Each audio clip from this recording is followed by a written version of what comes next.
माँ गौरा की कृपा से आज मैं 78 वर्षीय गोपी देवलगढ़ मंदिर में मूर्ति स्थापना की पावन स्मृतियाँ आपको सुना रहा हूँ।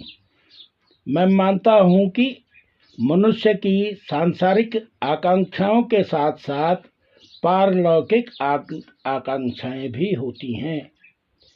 ग्रस्त जीवन में रहकर पारलौकिक सुख की प्राप्ति सत्कर्मों और ईश्वरीय प्रेरणा से ही संभव है।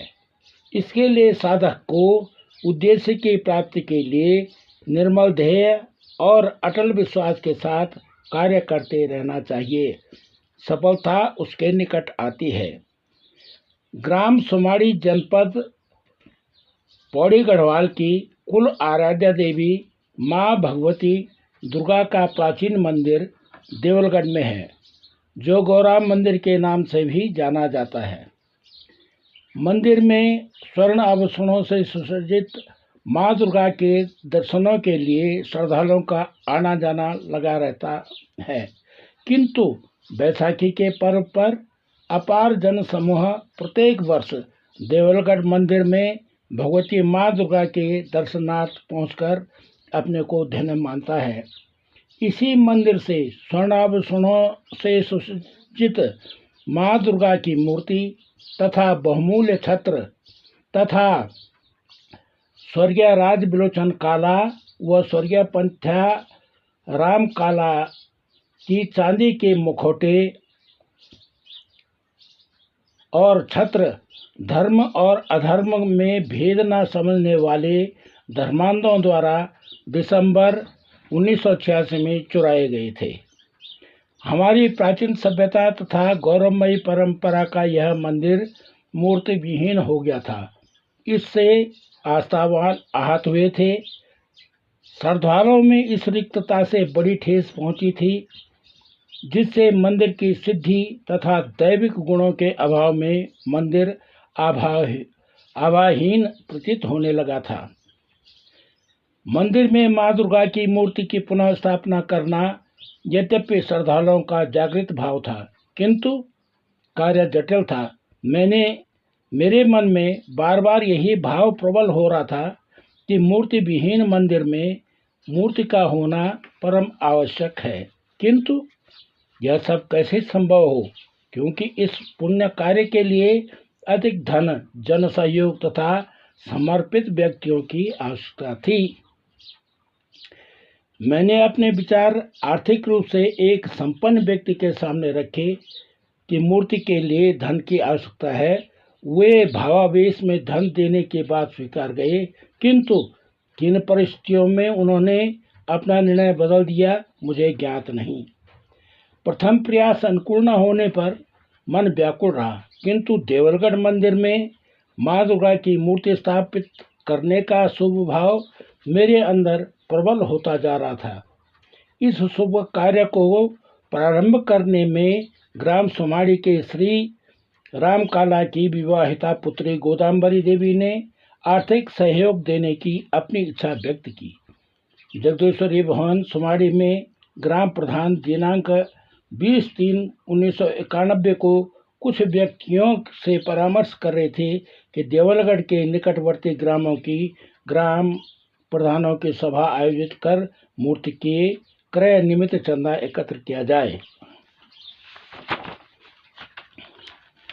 मैंने देवी भागवत पारायण कर रहे शास्त्री श्री रतीश चंद्र काला के सामने अपना विचार व्यक्त किया कि हम ग्राम सुमाड़ी वाले ही मूर्ति क्रय करेंगे। यह सुझाव सभी ने स्वीकार किया और सर्वप्रथम इस कार्य निमित्त 100 रुपया देकर इस पुनीत कार्य का मैंने शुभारंभ किया। तदुपरांत आर्थिक सहयोग मिलता रहा। उच्च कोटि के संगमरमर की दुर्गा की अष्टभुजा सिंहवाहिनी मूर्ति बनाया जाना तय हुआ।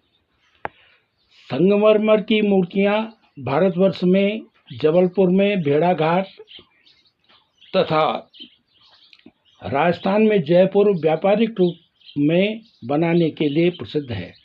भेड़ाघाट का संगमरमर मुलायम है, जिस पर मूर्ति का निर्माण आसानी से किया जाता है, किंतु शीघ्र खराब होने वाला है।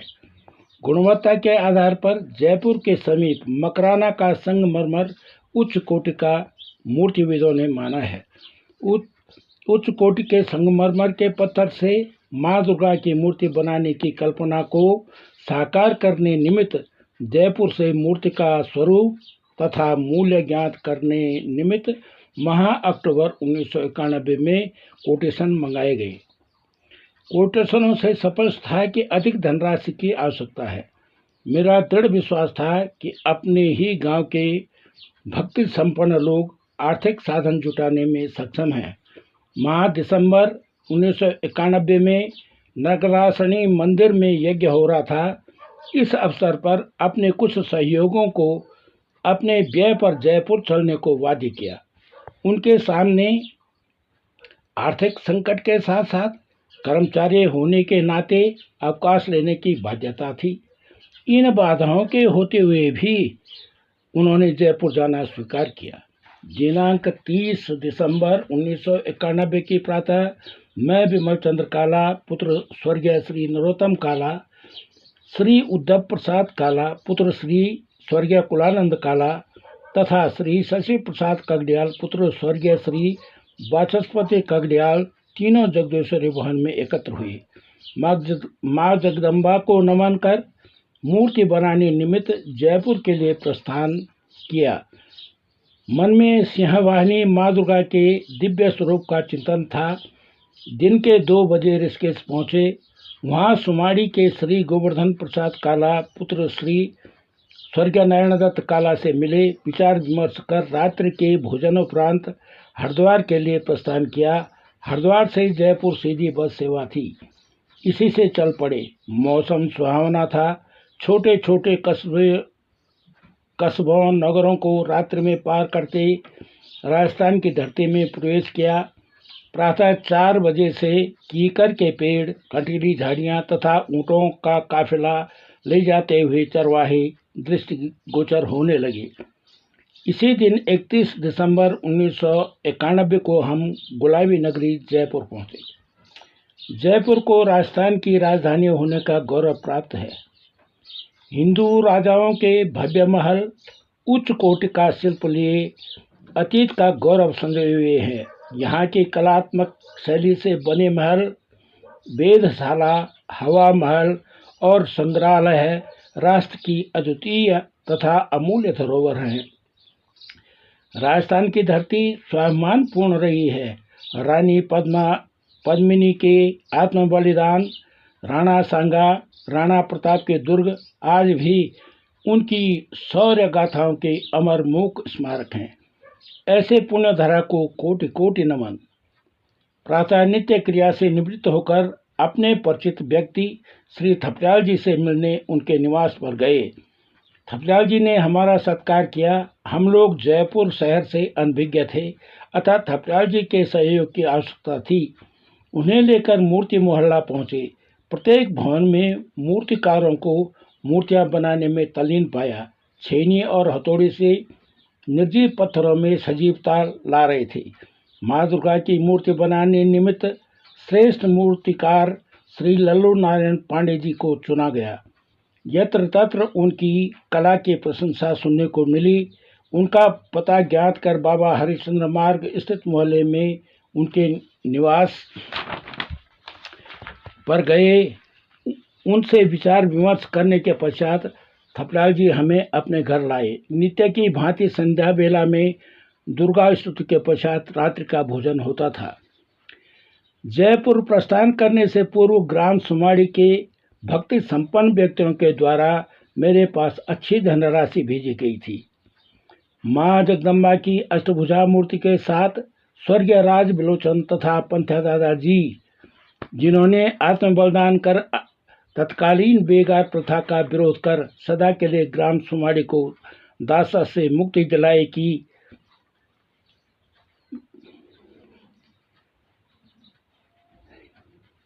प्रतिमाओं को बनाने निमित्त शर्तों के अनुरूप आदि धनराशि भुगतान की गई। मूर्तिकार श्री पांडे जी उच्च व्यक्तित्व एवं संस्कारों के धनी हैं। मुझ पर वात्सल्य भाव झलकता था। स्नेह भाव से मैं उन्हें चाचा जी कहकर संबोधन करता था। मुझ पर आत्मिक स्नेह अधिक होने से मैंने उनके पांव छुए। हमारी धार्मिक परंपरा को जानने में उन्होंने बहुत रुचि ली और हमारे ग्राम सुमाड़ी की संस्कृति से वे प्रभावित हुए। सुमाड़ी देखने का उन्होंने वादा किया, जिसको कुछ समय बाद पूरा किया। मूर्ति बनाने निमित्त आदि धनराशि का भुगतान श्री पांडे जी को करने के पश्चात हम आश्वस्त हो गए।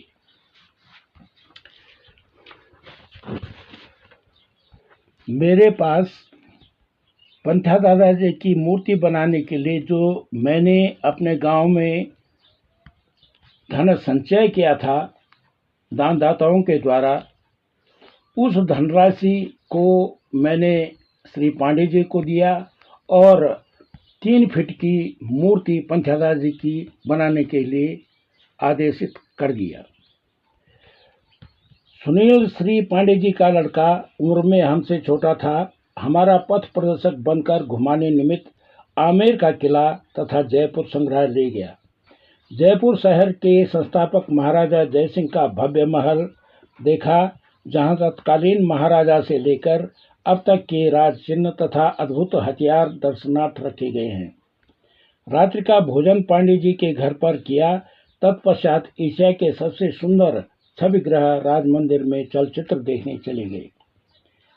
तीर्थराज पुष्कर जाने की इच्छा हुई। संपूर्ण भारत में ब्रह्मा जी का एकमात्र मंदिर यही है। जयपुर से बस द्वारा 3.5 घंटे का सफर तय कर हम लोग पुष्कर पहुंचे। पुष्कर में कृत्रिम झील है, उसमें स्नान कर ब्रह्मा जी के मंदिर में दर्शन किए और निशानी के बतौर घरेलू प्रयोग निमित्त कुछ वस्त्र खरीदे और वापस आते अजमेर में रुके। यहाँ पर एशिया महाद्वीप का सबसे बड़ा दरगाह है, जो शेख सलीम चिश्ती की दरगाह के नाम से प्रसिद्ध है। उसको देखने के लिए चल दिए। मजार के दर्शन के पश्चात वापस जयपुर लौट आए। प्रायः सभी संप्रदायों के लोग मनौती मानने उक्त दरगाह में जाते रहते हैं। दिनांक 3 तारीख तथा 4 जनवरी 1992 को हम लोग जयपुर के चिड़ियाघर तथा हवा महल देखने गए। मूर्तिकार श्री पांडे जी को हमारी इच्छानुसार उच्च कोटि का पारदर्शी सफेद संगमरमर उपलब्ध हो गया था और हम अब आश्वस्त हो चुके थे कि हमारी इच्छानुसार मूर्तियां बन जाएंगी। अतः 5 जनवरी 1992 के शाम जयपुर से हरिद्वार आने वाली बस में सवार होकर 6 जनवरी प्रातः 4 बजे हरिद्वार पहुंचे। तत्पश्चात ऋषिकेश होकर श्रीनगर आना था कि ऋषिकेश से 25 किलोमीटर श्रीनगर मार्ग अत्यधिक क्षतिग्रस्त हो गया था। बस से उतरकर 1 किलोमीटर दुर्गम पहाड़ी पर चढ़ने के बाद 1 किलोमीटर तीव्र ढलान से उतरकर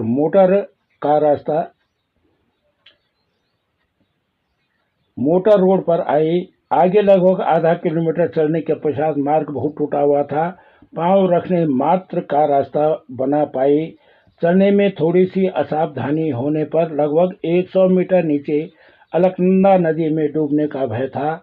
माँ जगदम्बा का स्मरण किया, किसी प्रकार आगे चले। अब हमें बस मिली और इसी दिन अपने गांव सुमाड़ी सकुशल पहुंच गए। अब तक जो धनराशि दानियों से प्राप्त हुई थी, वह मूर्ति की अग्रिम धनराशि के रूप में मूर्तिकार श्री पांडे जी को दे चुके थे और शेष धनराशि को एक निश्चित अवधि तक देने का वचन मैं उन्हें दे चुका था। शेष धनराशि को जुटाने के लिए मेरा मानसिक तनाव बढ़ता गया और मैं बहुत अस्वस्थ हो गया। चारपाई पकड़ ली। इसी माह जनवरी 1992 में अपने परिवार के यहाँ श्री मद्भागवत कथा के आयोजन का भार मुझे दिया गया। स्वजनों द्वारा दिया गया दायित्व स्वीकार किया। पूजा पद्धति के नियमों के अनुकूल प्रातः स्नान तथा उपवास रखना आवश्यक हो जाता है। मेरा स्वास्थ्य बिगड़ने लगा। अपने इलाज के लिए मुझे माह फरवरी 1992 तक पौड़ी में अपने भाई श्री हरिश्चंद्र काला के पास रहना पड़ा। इसी अस्वस्थता में मैंने बहुत विनीत भाव से अपने सहयोगों को मूर्ति स्थापना में आर्थिक सहयोग देने निमित्त पत्र लिखे। श्रद्धावान व्यक्तियों के लिए माँ दुर्गा की मूर्ति स्थापना में सहयोग देने का यह अलभ्य अवसर उन्हें मिला और शीघ्र ही आर्थिक सहयोग मिलने के शुभ संकेत मिलने लगे। स्वास्थ्य कुछ ठीक होने पर मैं पौड़ी से अपने गांव सुमाड़ी आ गया। यह शुभ समाचार मेरे मन में था कि मां दुर्गा की मूर्ति बन जाने के बाद लकड़ी की आकर्षक डोली में रखकर भव्य समारोह के साथ सुमाड़ी से देवलगढ़ मंदिर में स्थापित करने निमित्त पहुंचाई जाएगी। अपनी कल्पना को साकार रूप देने के लिए मैं श्रीनगर गया। डोली के लिए आवश्यक सामग्री लेकर घर आया और डोली बनाने, उसे सजाने की व्यवस्था में तल्लीन भाव से लगा रहा। बहुत सुखद अनुभूति हुई। देवी भागवत कथा के विभिन्न प्रसंगों को सुना था, जिसमें मां दुर्गा के भव्य सिंहासन तथा डोली की सुंदरता का मनोहारी चित्रण किया गया। वे प्रसंग याद आ रहे। इसी अवस्था में मुझे अपने स्वास्थ्य में एकाएक विस्मयकारी परिवर्तन दिखाई देने लगा। मेरा स्वास्थ्य एकाएक ठीक हो गया। यह मां दुर्गा की कृपा का चमत्कार है। बैसाखी का पर्व 13 अप्रैल 1992 को था। इसी पावन पर्व पर मां दुर्गा की मूर्ति को देवलगढ़ मंदिर में स्थापित करने का प्रस्तावित कार्यक्रम था। महामार्च आरंभ होते ही मन इन्हीं प्रमुख कार्यों पर केंद्रित था कि पहला कार्य, मूर्ति लाने के लिए अवशेष धनराशि की व्यवस्था कर मूर्ति यथा समय पर जयपुर से लाई जाए। दूसरा, ग्राम सुमाड़ी से देवलगढ़ तक मूर्ति को डोली में रखकर ले जाया जाए और तंग रास्ते को इतना चौड़ा बनाया जाए जिससे 4 व्यक्ति डोली लेकर चल सकें। नंबर 3, मार्ग में अवरोध झाड़ियां हटाई जाएं ताकि डोली सुगमता पूर्ण ले जाई जा सके। देव कार्य निमित्त विशुद्ध भाव से सहयोग देने की गौरवमयी परंपरा आदिकाल से अपने गांव सुमाड़ी की रही है। मां दुर्गा की इस पावन यात्रा की प्रारंभिक व्यवस्था के लिए हर आयु वर्ग का व्यक्ति समर्पित था। उन पूर्वजों को सत सत प्रणाम, जिनके द्वारा स्थापित इस दिव्य परंपरा का निर्वाह आज भी सुमाड़ी वासी कर रहे हैं। दिनांक 3 मार्च 1992 को सुमाड़ी से देवलगढ़ तक के रास्ते का चयन करने निमित्त मेरे साथ श्री काली प्रसाद काला पुत्र स्वर्गीय श्री गौरी दत्त काला, श्री नित्यानंद कगड्याल पुत्र स्वर्गीय श्री परशुराम कगड्याल सुमाड़ी से चल दिए और आंकलन करते रहे कि रास्ते में क्या क्या कार्य करने आवश्यक हैं। यह सब देखकर देवलगढ़ मंदिर के द्वार के बाईं ओर बैठ गए। कुछ समय पूर्व देवलगढ़ मंदिर के लिए कलश आया था।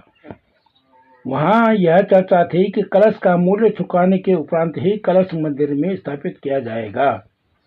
मेरे मन में यह भाव आया कि यह श्रेय सुमाड़ी के किसी व्यक्ति को मिल जाता तो उत्तम रहता।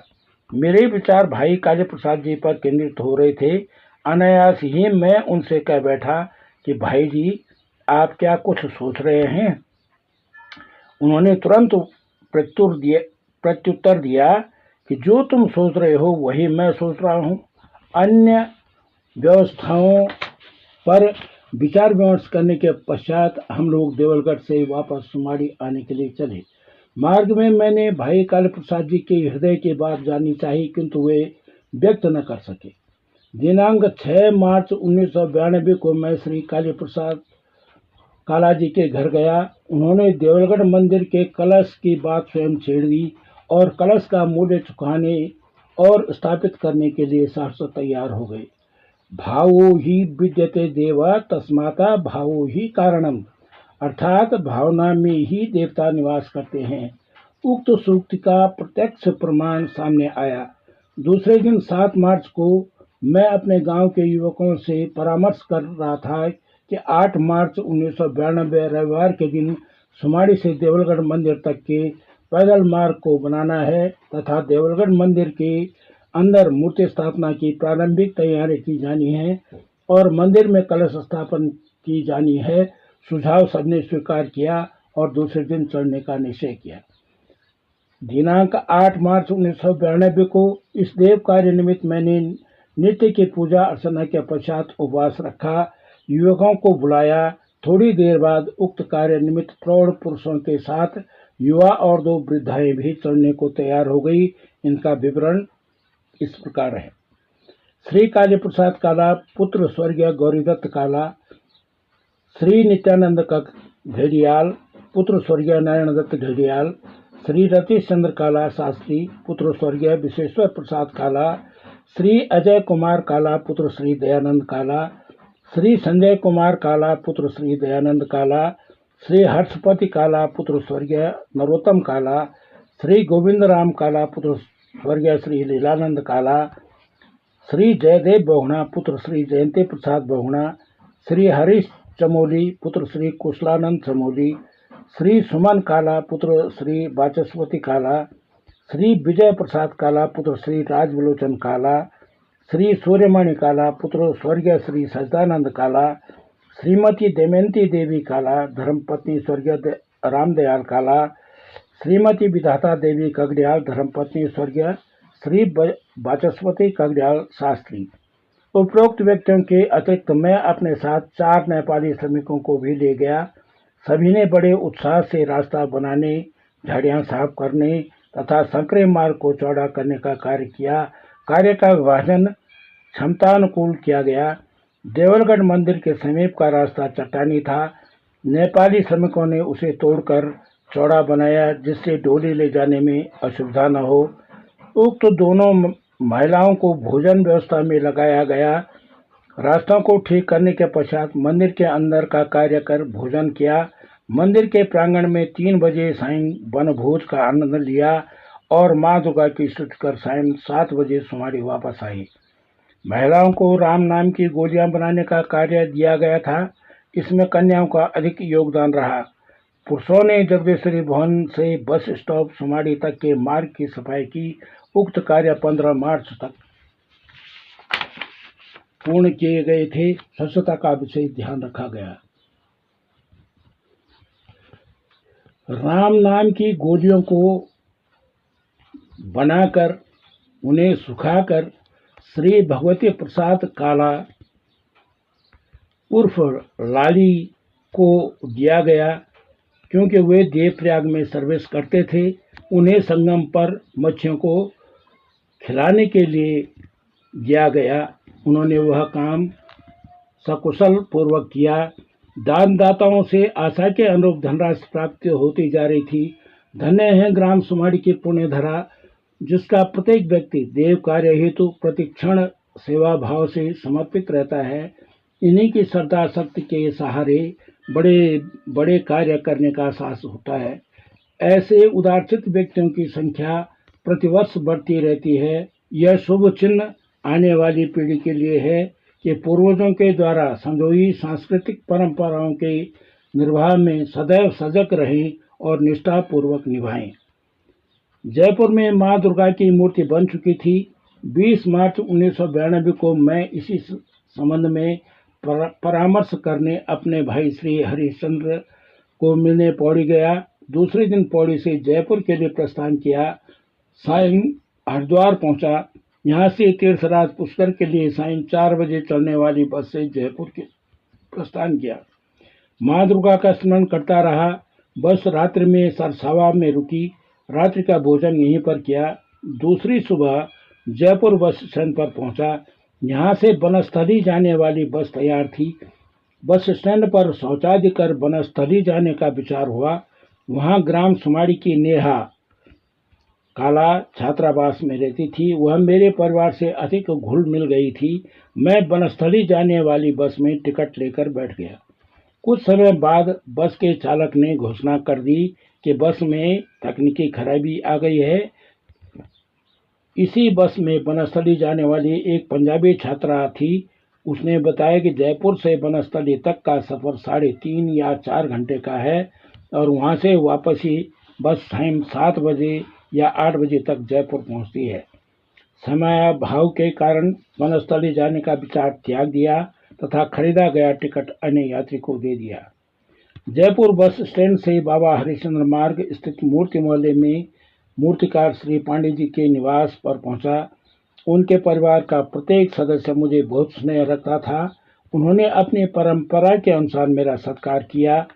मूर्ति के विषय में श्री पांडे जी ने बताया कि मूर्ति पूर्ण होने में अभी कुछ समय लगेगा। मैंने उनसे आग्रह किया कि वे शीघ्र ही मूर्ति को पूर्ण कर देवें।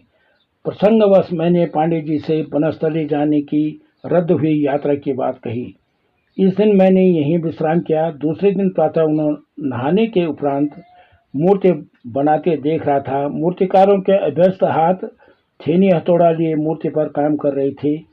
छेनी हथौड़ों की छुन छुन ठक ठक ध्वनि प्रतिध्वनि चलती रही। प्रतिमा सौम्य रूप दुर्गा की हो या रौद्र रूप काली की अथवा महाकाली की, उसमें प्राणों का संचार करती है मूर्तिकार की चेतना और आस्था। कलाकार की दृष्टि, उसकी मानसिकता तथा समूचे व्यक्तित्व की छाप मूर्ति के प्रत्येक अंग में स्पष्ट झलकती है। कृति में निखार तभी आता है जब मूर्तिकार उस निराकार सत्य से तल्लीन भाव से जुड़ जाता है जिसका साकार रूप तैयार किया जा रहा है। मूर्तिकार साकार ब्रह्म का उपासक माना जाता है। देव मूर्ति के निर्माण में हाथ के कौशल के साथ साथ देव चिंतन और पवित्र भावों के संयोग से मूर्ति में सजीवता आती है। यहीं पर सुंदरता को सत्य तथा ईश्वरीय अंश माना जाता है। सत्यम शिवम सुंदरम, इन्हीं आस्थाओं का मूल मंत्र साधक जपते हैं। देव मूर्ति का निर्माण तथा प्रेरणा देने वाले व्यक्ति के लिए यह महाव्रत से कम नहीं है। इसमें सामाजिक तथा धार्मिक मर्यादाओं का पालन श्रद्धाभाव से करना आवश्यक है, तभी निर्मित मूर्ति में सजीवता झलकती है। इन्हीं विचारों से मूर्तिकार के कौशल देखने में बहुत आनंद आता है।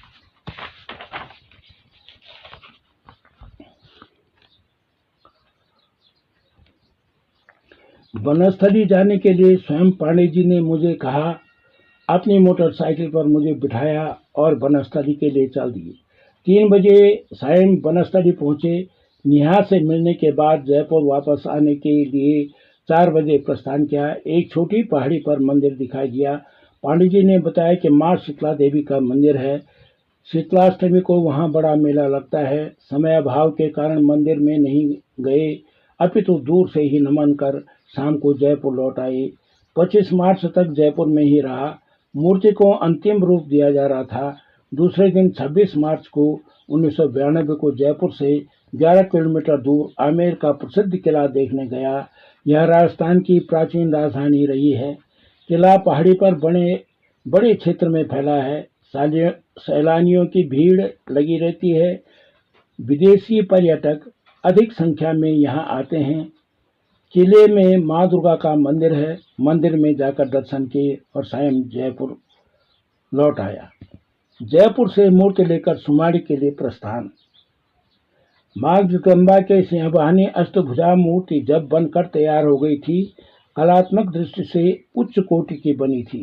पांडे जी ने अपने सतर्कता पूर्वक मूर्ति को लकड़ी के संदूक में रखवाया और जीप में रख दिया। इसी जीप में मेरे साथ स्वयं श्री पांडे जी, उनकी पत्नी तथा पुत्री बैठी थी। ये लोग हरिद्वार में स्नान करने निमित्त आ रहे थे। 27 मार्च 1992 को हम लोग हरिद्वार पहुंचे और 27 मार्च को रात्रि विश्राम ऋषिकेश में किया। दूसरे दिन 28 मार्च को जीप द्वारा मूर्ति लेकर मैं 2:30 बजे सुमाड़ी पहुंचा। थोड़ी देर बाद मूर्ति पहुंचने का समाचार गांव में पहुंचा और अधिक संख्या में पुरुष तथा महिलाएं मां दुर्गा की मूर्ति के स्वागतार्थ बस स्टॉप पर परंपरागत ढोल दमाऊं लेकर पहुंचे। लोगों में मूर्ति देखने की उत्सुकता तथा बहुत उत्साह था। जीप चालक ने सावधानी पूर्वक संदूक से मूर्ति को बाहर निकाला। श्रद्धाभाव से सबने नमन किया और मां दुर्गा की जय जयकार के नारे लगने लगे। सुरक्षित ढंग से मूर्ति पहुंचाने पर जीप चालक को बधाई देकर आभार व्यक्त किया। जीप चालक ने मुझसे कहा था कि पहाड़ों में भूतिया कुत्ते होते हैं, क्या आप मुझे एक पिल्ला उपलब्ध करा देंगे? मैंने उनसे कहा था कि मैं प्रयास करूंगा। सहयोग ही रहा होगा कि जब मूर्ति जीप से उतारी जा रही थी तो वहां पर मेरे गांव का शैलेंद्र बहुणा मिल गया। मैंने उससे कुत्ते के पिल्ले के विषय की बात की। उसने तुरंत कहा, मैं ले आता हूँ। वह कुत्ता ले आया, ड्राइवर को दिया।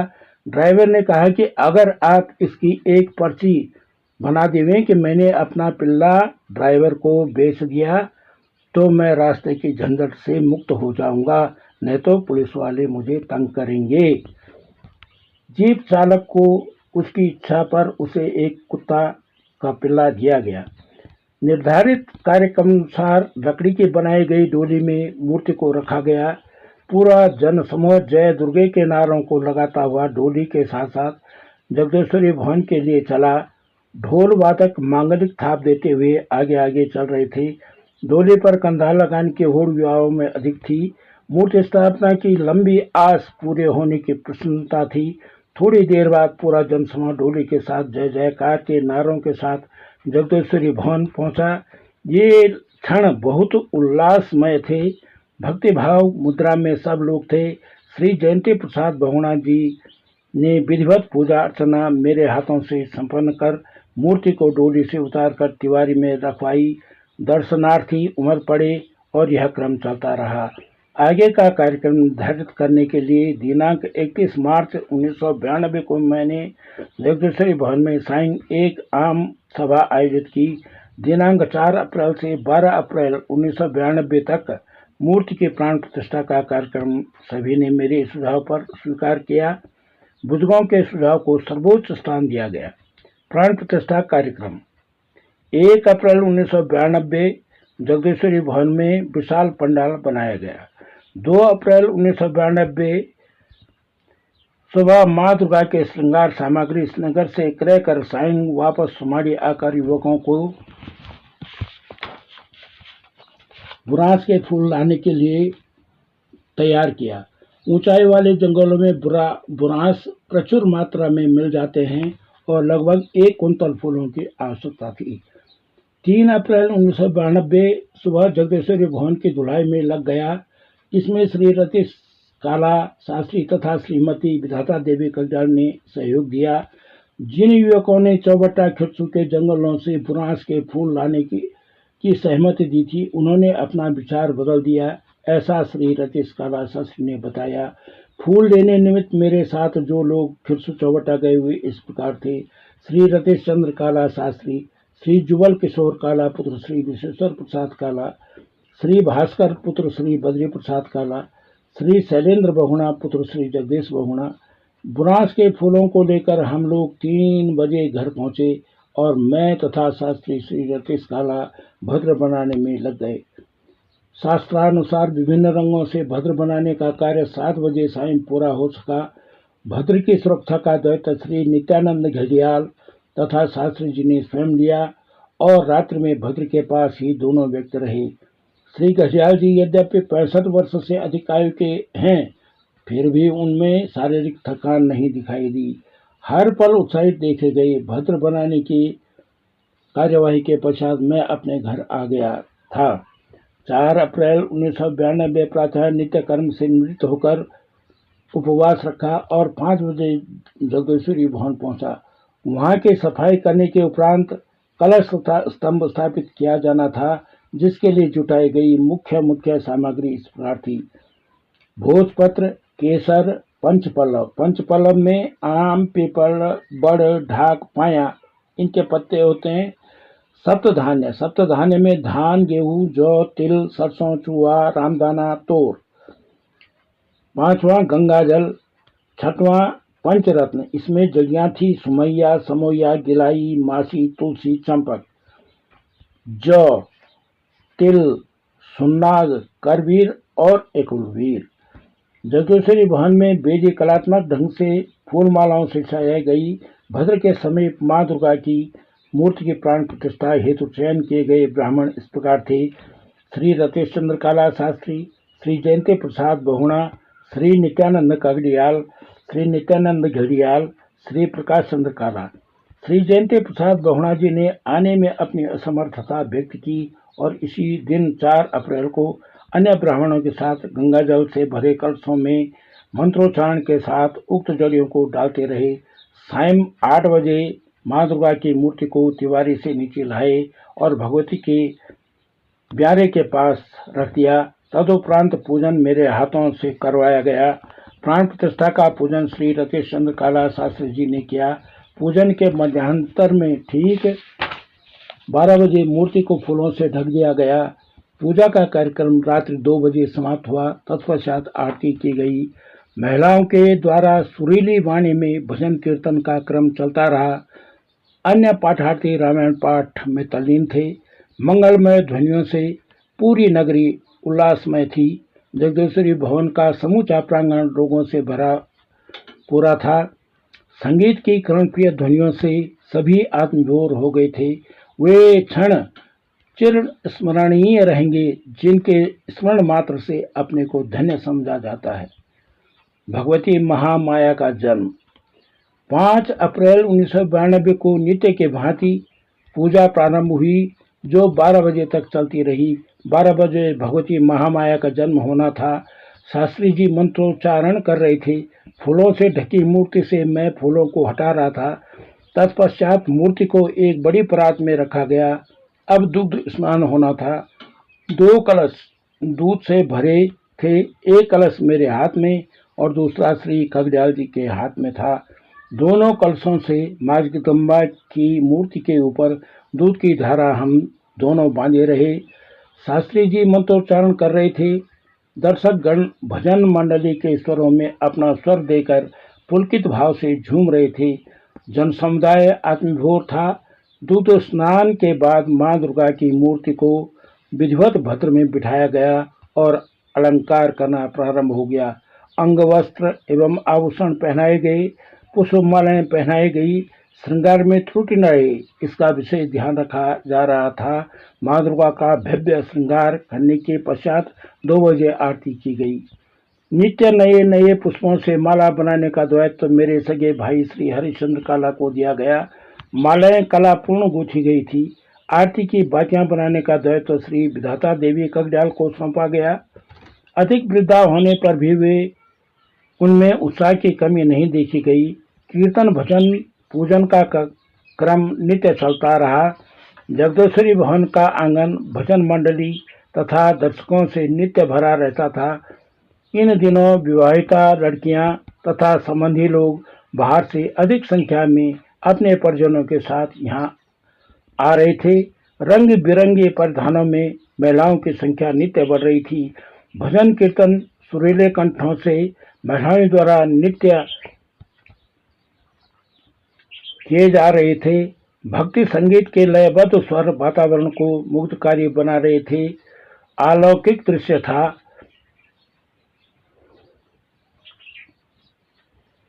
सदियों पूर्व सुमाड़ी के लोगों द्वारा कुलदेवी मां दुर्गा की मूर्ति देवलगढ़ मंदिर में स्थापित करते समय उस समय की व्यवस्था के आधार पर भव्य आयोजन उत्साहपूर्वक किया होगा।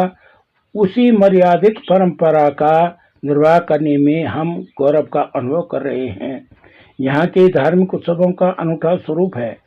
देव पूजन से या पितृ पूजन सामूहिक रूप से उत्साह और श्रद्धाभाव से मनाने की विशुद्ध परंपरा अन्यत्र नहीं देखी गई। श्रद्धा तथा एकता की ऐसी गौरवमयी परंपरा स्थापित करने वाले शुभ गुण संपन्न पूर्वजों को सत सत प्रणाम। विदाई के अवसर पर कलेवा देने की परंपरा आदिकाल से प्रथा प्रचलित है कि ससुराल जाने वाली लड़की को मायके से पारंपरिक कलेवा दिया जाता है और विदाई के अवसर पर दिया गया कलेवा आत्मजनों में बांटा जाना शुभ और सौहार्दपूर्ण माना गया है। माँ दुर्गा को डोली में बिठाकर साथ में कलेवा देने का यही भाव रहा। इसी परंपरा को ध्यान में रखते हुए कलेवा बनाने का कार्यक्रम रखा गया। 11 अप्रैल 1992 को जगदीश्वरी भवन के आंगन के दक्षिण छोर पर बड़ा चूल्हा बनाया गया। परंपरागत कलेवा में चावल की कुट्टी से बने आटे तथा आटा से बनाए जाने वाले रोट का विशिष्ट स्थान है, जो बाजार में किसी भी मूल्य पर नहीं मिलते। रोट लकड़ी के गोल अलंकारिक ढांचे में रखकर साँचे जाने के पश्चात तेल में सुंदर विधि से तले जाते हैं। अपने गांव की लड़कियों ने 9 भेड़ियों के रोट तथा आटे शाम 3 बजे तक बनाए। श्री गोपाल जोशी वृद्ध होते हुए भी पारंपरिक तेलीय पकवान बनाने में माहिर रहे हैं। उनका सहयोग इस कार्य में विशेष रहा। युवा पीढ़ी को इनके कौशल का अनुसरण करना चाहिए, अन्यथा यह कला लोप हो जाएगी, क्योंकि वर्तमान पाक शास्त्र में इन पारंपरिक व्यंजनों को स्थान नहीं मिल पाया। पाक शास्त्र में उच्च डिग्री धारक आज भी इन पारंपरिक रोट आरसी के स्वरूप को बदलने का साहस नहीं जुटा पाए। 12 अप्रैल 1992 सुबह जगदीश्वरी भवन के प्रांगण में बने हवन कुंड को लाल मिट्टी से लीप कर उसमें आटा, हल्दी तथा रोली से चक्र बनाया गया। यह सामग्री प्रत्येक परिवार से प्रातः 10 बजे तक पहुंच चुकी थी। यज्ञ की व्यवस्था श्री गोविंद राम काला पुत्र स्वर्गीय श्री लीलानंद काला का विशेष सहयोग रहा। यज्ञ 10 बजे मेरे द्वारा प्रारंभ किया गया, जिसकी समाप्ति 2 बजे अपराह्न हुई। भजन कीर्तन करने वालों की संख्या निरंतर बढ़ती जा रही थी। ऋतु तथा प्रहार को ध्यान में रखते हुए रागबद्ध स्वरों में भजन कीर्तन का कार्यक्रम रात्रि तक चलता रहा। समूचा वातावरण भक्तिमय तथा संगीतमय बना था। दूसरे दिन बैसाखी के पावन पर्व पर माँ दुर्गा की प्राण प्रतिष्ठा मूर्ति को देवलगढ़ मंदिर तक पहुंचाने की तैयारी रात्रि 12 बजे तक चलती रही। डोली को कलात्मक रूप से सजाने का कार्य मैंने स्वयं किया। मूर्ति सुरक्षित पहुंचाई जाए तथा आम दर्शक दर्शनों से वंचित न रहे, इसका विशेष ध्यान रखा गया। मूर्ति के साथ कलेवा देने की प्रथा के अनुसार पारंपरिक कलेवा में रोट, आरसा तथा लड्डू थे, जिन्हें देवलगढ़ में राजराजेश्वरी, गौरा देवी तथा सिद्धनाथ मंदिर के लिए पृथक पृथक रंगाल की बनी हथकंडियों में रखा गया। लाल कागज तथा नालों से लिपटकर सुसज्जित किया गया। प्रत्येक हथकंडी में लगभग 10 किलो कलेवा था। इसी प्रकार लाल कागज के 40 पूरे नालों से बांधकर तैयार किए गए, जिन्हें दूसरे दिन बैसाखी पर्व पर विभिन्न क्षेत्रों से आए प्रधानों को प्रसाद स्वरूप दिया जाना था। राजेश्वरी, गौरा देवी और सिद्धनाथ जी के लिए एक एक दूण आटा तथा चावल बड़े बड़े थैलों में रखा गया। इस दिन अधिक व्यस्त कार्यक्रम रहा। सोमाड़ी ग्राम के विस्तार को देखते हुए आयोजकों द्वारा घोषणा की जाती रही कि दूसरे दिन 13 अप्रैल को प्रातः 7 बजे शुभ मुहूर्त पर जगदीश्वरी भवन से माँ दुर्गा की मूर्ति की डोली प्रस्थान करेगी और श्रद्धालु समय पर जगदीश्वरी भवन पहुंच जाएं।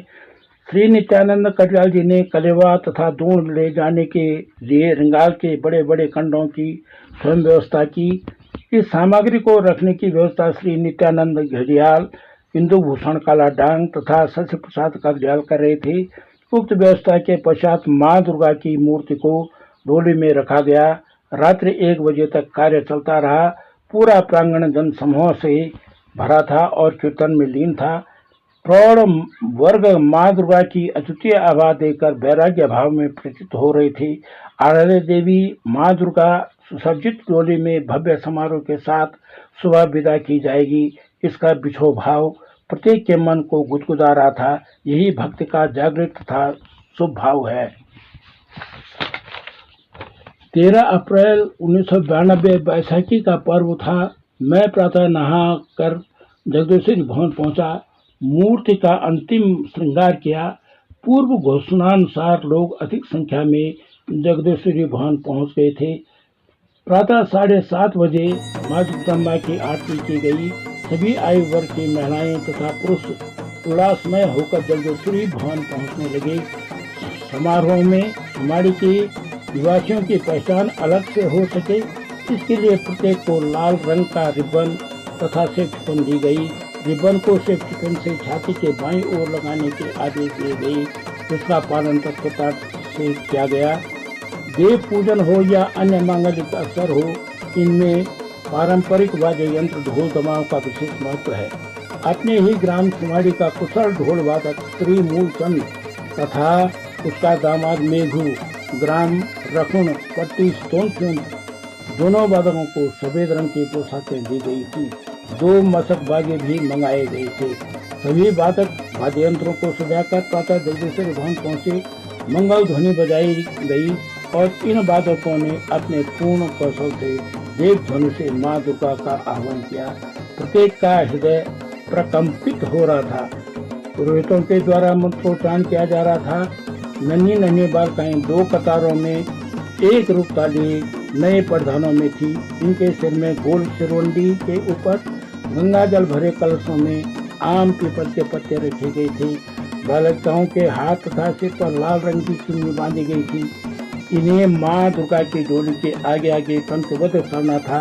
दृश्य बड़ा मनोहारी था, मानो देव कन्याएं माँ दुर्गा का भव्य श्रृंगार देखने अवसर लिए हों। जिन लोगों ने इस दिन उपवास रखा था वे कुर्ता धोती में थे और पंक्तिबद्ध होकर डोली उठाने को तत्पर थे। शंख ध्वनि तथा जय जयकार के नारे लगने लगे। शुभ मुहूर्त पर माँ दुर्गा की डोली उठाई गई। वाद्य यंत्र पंचम स्वरों में प्रस्थान करने का संदेश देते रहे थे। प्रातः 8:10 पर देवलेश्वरी भवन से अतुलनीय उत्साह तथा मंगलमय भावनाओं को लिए यात्रा प्रारंभ हुई। अभूतपूर्व दृश्य था जब प्रत्येक व्यक्ति इस देव यात्रा की अद्भुत छटा देखने प्रगाढ़ श्रद्धा भाव से अपने नेत्र सफल कर रहा था। भगवान शंकर भी माँ दुर्गा की डोली पर कंधा देने स्वयं आए, ऐसा प्रसंग देवी भागवत कथाओं में आया है। डोली के आगे पंक्तिबद्ध बालिकाओं के बीच में श्री नित्यानंद कविराज जी गंगा जल छिड़क कर मार्ग की पवित्रता बनाए हुए चल रहे थे। अब डोली लक्ष्मीनारायण मंदिर होकर पूरी जनसमूह के साथ रामलीला मैदान में पहुंच गई। यहाँ पर युवाओं के विशेष आग्रह पर श्री भगवती प्रसाद काला पुत्र स्वर्गीय हरिदत्त काला ने बैंड बाजा वालों को सज धज कर वाद्य यंत्रों के साथ बुलाया था। वे स्वागतार्थ मंगल ध्वनि बजाते प्रतीक्षा में थे। जनसमूह उमड़ पड़ा। अस्वस्थ तथा वृद्ध वृद्धाएं जो चलने में असमर्थ थे, उन्होंने आराध्य देवी माँ दुर्गा को कातर भाव लिए श्रद्धा से नमन किया। विषय भाव से अपने आंसू रोक न सके। कुछ वृद्ध वृद्धाएं जो थोड़ी दूर तक डोली के साथ चलने के लिए अपने घरों को खुला छोड़कर आए थे, वे अपनी सुध बुध खोकर पूरे उत्साह के साथ देवलगढ़ मंदिर तक पहुंचे तथा उत्साहित होकर लौटे। यह है प्रगाढ़ श्रद्धा का पुण्य प्रभाव। मौसम सुहावना था। ढोल तथा बैंड बादकों के पीछे पूरा जनसमूह कीर्तन भजन करते हुए डोली के साथ चल रहा था। सिर पर कलश लिए नन्ही नन्ही बालिकाएं पंक्तिबद्ध चल रही थी। सबसे पीछे कलेवा के खंडे वाले चल रहे थे। इस यात्रा में श्रीमती तुलसी हरियाल प्रौढ़ा होते हुए भी उत्साह के साथ मंत्रित दाल चावल तथा भुने हुए मार्सा को मुट्ठी भर भर कर सभी दिशाओं में छिटकती हुई आगे चल रही थी, ताकि अनिष्टकारी शक्तियां अपने कुप्रभाव से मंगलमय उत्सव में बाधा उत्पन्न न करे। ऐसी जनसूची है कि उक्त विधि से अनिष्टकारी शक्तियां निष्प्रभावी हो जाती हैं। अब पूरा जनसमूह बस स्टॉप बैंड तक पहुंच गया, जहां पर एक ट्रक खड़ा था जिस पर दून तथा कलेवा रखा गया।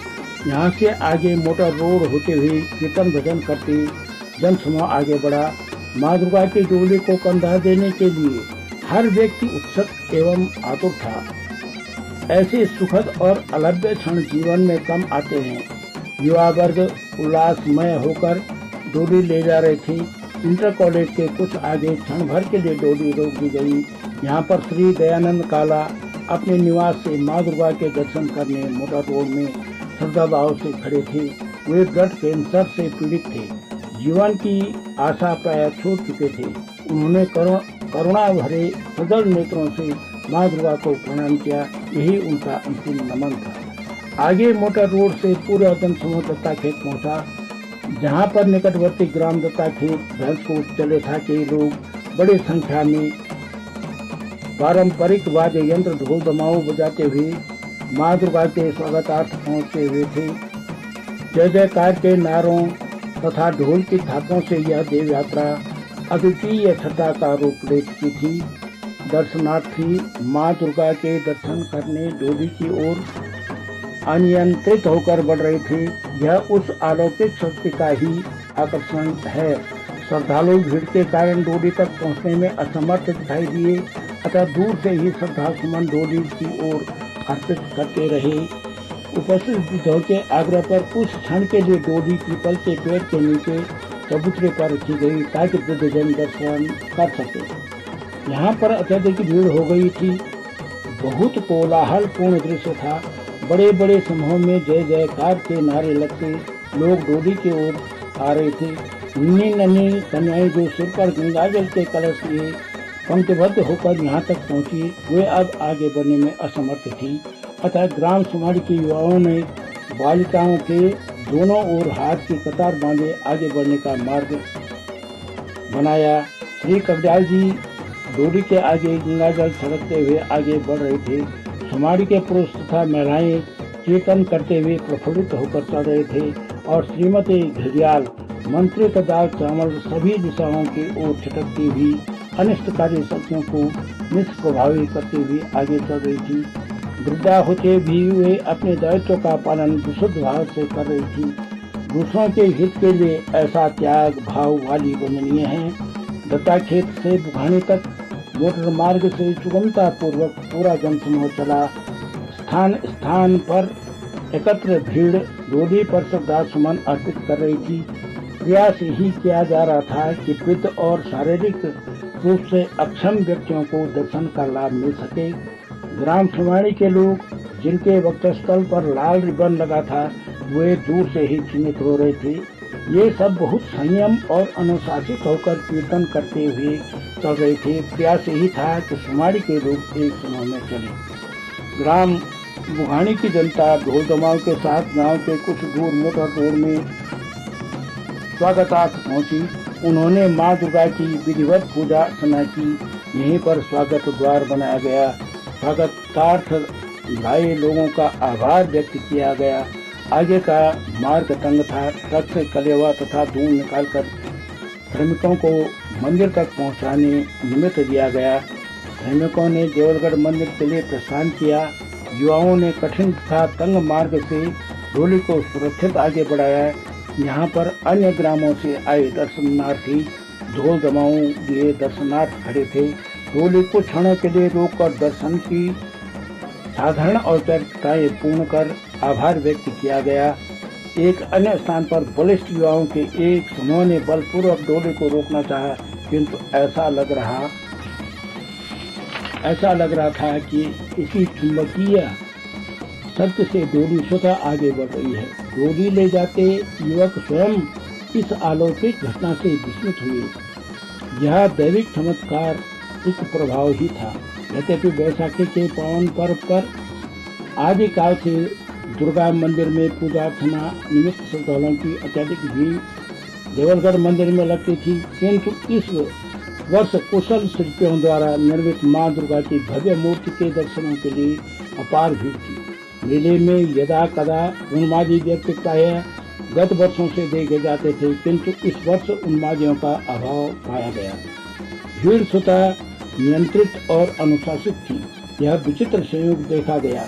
अपार भीड़ के बीच से डोली आगे बढ़ रही थी और डोली का वेग मंदिर की ओर बढ़ता जा रहा था, मानो मां दुर्गा अपने अचल दिव्य सिंहासन पर बैठने के लिए आतुर हो। देवलगढ़ मंदिर मार्ग के दोनों ओर अपार भीड़ मूर्ति के दर्शनों की प्रतीक्षा में मकान की छतों, खेतों तथा पेड़ों पर बैठे थे। उमड़ी भीड़ दर्शनों के लिए व्याकुल हो रही थी। खड़े खड़े लंबी प्रतीक्षा करने पर भी वे विचलित नहीं हुए। अब मां दुर्गा की डोली मंदिर के निकट पहुंची। एकाएक हवा के तीव्र वेग ने डोली के ऊपर का चंदोवा ऊपर उठाया और उपस्थित जन समूह ने अतिरिक्त नेत्रों से अवर्णनीय मां दुर्गा के दर्शन किए।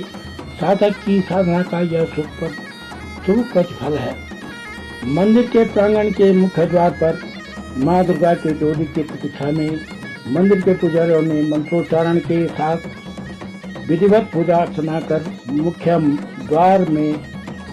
द्वार से डोली का प्रवेश प्रांगण में करवाया। डोली के आगे पंक्तिबद्ध नन्ही बालिकाओं के सिर पर गंगा जल के कलश और उनके आगे श्री कगडियाल जी मंत्रोच्चारण कर रहे थे।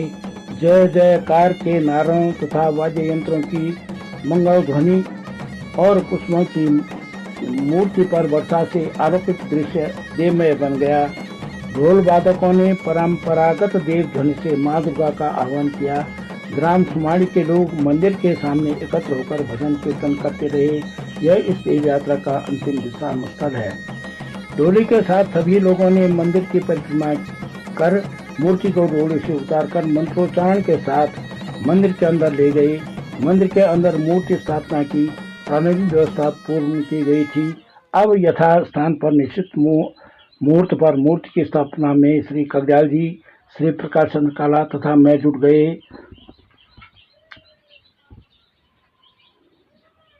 सुमाड़ी से आया जनसमूह कीर्तन भजनों द्वारा दुर्गा स्तुति कर रहा था। मंदिर के अंदर अन्य व्यक्तियों की प्रवेश पर मूर्ति स्थापित होने तक रोक लगाई गई थी। इस निमित्त मंदिर के पट बंद कर दिए गए ताकि कोई बाधा उत्पन्न न हो। यह संयोग ही था कि श्री गिरीश चंद्र बहुगुणा पुत्र स्वर्गीय कमलादत्त बहुगुणा ग्राम बुघानी, जिनका विशेष आर्थिक सहयोग मूर्ति स्थापना में रहा, वे इस अवसर पर मंदिर में आए थे। शुभ मुहूर्त पर श्री प्रकाश चंद्र काला पुरोहित ने मूर्ति की स्थापना मेरे हाथों से करवाई। श्री कगजाल जी द्वारा अनवरत दुर्गा सप्तशती पाठ किया जा रहा था। इस संपूर्ण व्यवस्था में 1 घंटे का समय लगा। कलात्मक रूप से मंदिर का गर्भगृह, जिस पर मूर्ति स्थापित की जानी थी, संवारा गया और माँ दुर्गा को उसके अचल सिंहासन पर विधिवत स्थापित किया गया।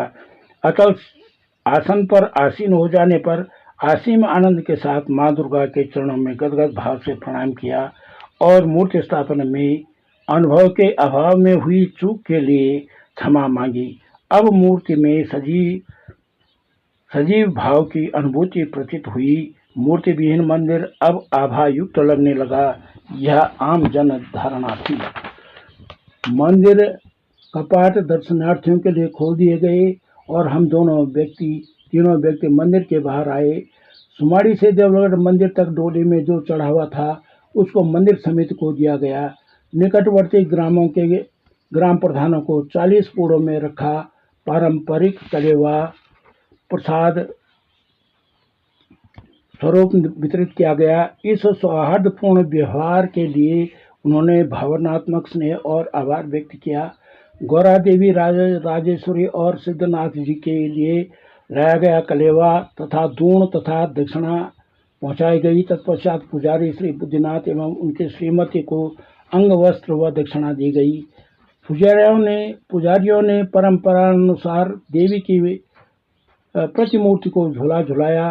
अंत में सुमाड़ी से आए लोगों ने मंदिर के अंदर मां दुर्गा की आरती कर आराध्य देवी को नमन कर वापस राजराजेश्वरी मंदिर में आरती करने की पश्चात ग्राम बुघानी आए। वहां के पटगाण में आरती कर सायं 7:30 बजे अपने ग्राम सुमाड़ी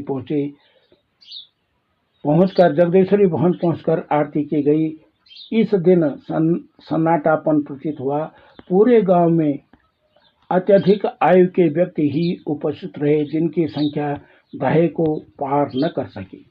माँ दुर्गा की मूर्ति स्थापना की पावन प्रेरणा अपने ही ग्राम के वृद्धजनों के आशीर्वाद, भक्ति संपन्न तथा उदारचित्त व्यक्तियों के भरपूर सहयोग तथा युवा वर्ग के अपार सहयोग से मिली।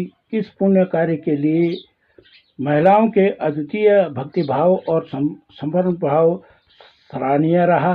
यही मंगल कामना है कि वैभव तेरा अमर रहे, माँ हम दिन 4 रहे न रहें। यह देव कार्य भव्यता लिए निर्विघ्न संपन्न हुआ। मैं इन सहयोगों का हृदय से आभारी हूँ। युवा वर्ग पूर्वजों द्वारा संजोई गौरवमयी परंपराओं को श्रद्धा, शुद्ध भाव और उत्साह के साथ आगे निभाते रहेंगे, ऐसी मंगल कामना है। सने सने मेरी जीवन यात्रा अंत की ओर बढ़ रही है। प्रायः आयु बढ़ने पर स्मृति लोप हो जाती है। फिर भी माँ दुर्गा की मूर्ति स्थापना की पावन स्मृतियों में कोई अंश न छूटे, ऐसी प्रार्थना मैं माँ भगवती से क्या करता हूँ। ज्ञान के अभाव में यात्रा वर्णन की अभिव्यक्ति अपूर्ण रही, इसके लिए क्षमा चाहता हूँ। गोपी।